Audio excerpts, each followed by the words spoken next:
Now let's take a look at question 19.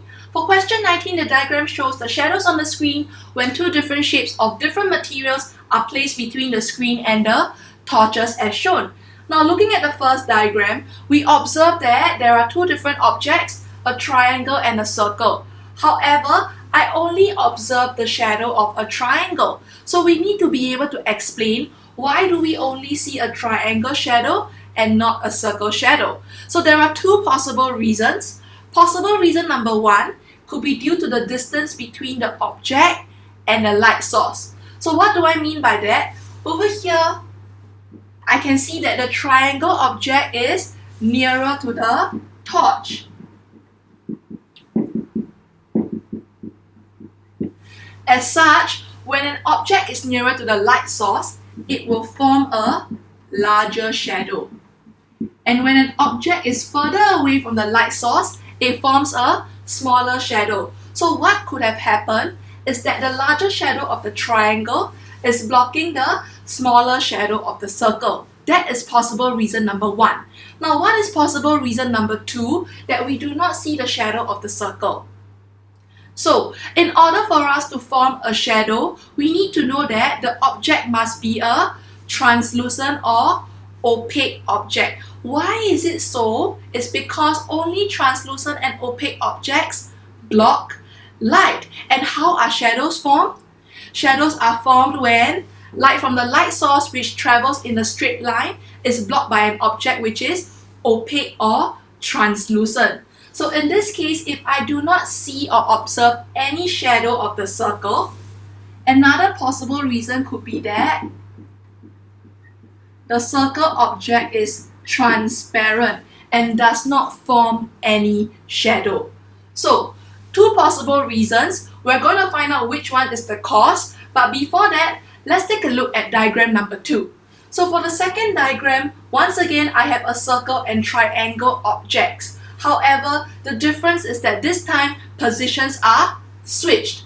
So the circle object is now nearer to the torch. As such, I should expect to see a shadow of a circle. However, I still see the shadow of a triangle. So what does this tell me? It tells me that light must be able to pass through the circle in order to reach the triangle, which then is blocked and forms a shadow of the triangle. So this confirms our suspicion that the circle object is transparent and allow light to pass through. And it also allows us to know that the triangle is an opaque object which is able to block light and form a shadow. Now looking at the third diagram, over here I have a circle object which we have already established that it is transparent.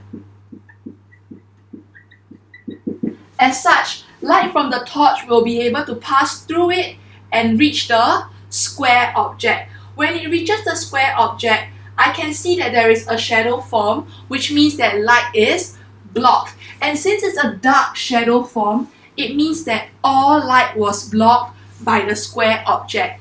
As such, I can also conclude that the square object must have been opaque. So with that, now let's take a look at the final setup. For the final setup, I have the square object and I have the triangle object. But this time, the square object has a hole in the middle. So looking at the setup, the square object is nearer to the torch. As such, I should be able to see the shadow of the square object. However, since there is a hole in the middle, it means that light is able to pass through. So if light is able to pass through, I should be able to see a bright patch of light in the middle. However, over here, we observe that the triangle object is placed behind the square object. This means that light that passes through the hole will be blocked by the triangle object, because over here we can see that the triangle object is able to form a shadow, which means that it is able to block light.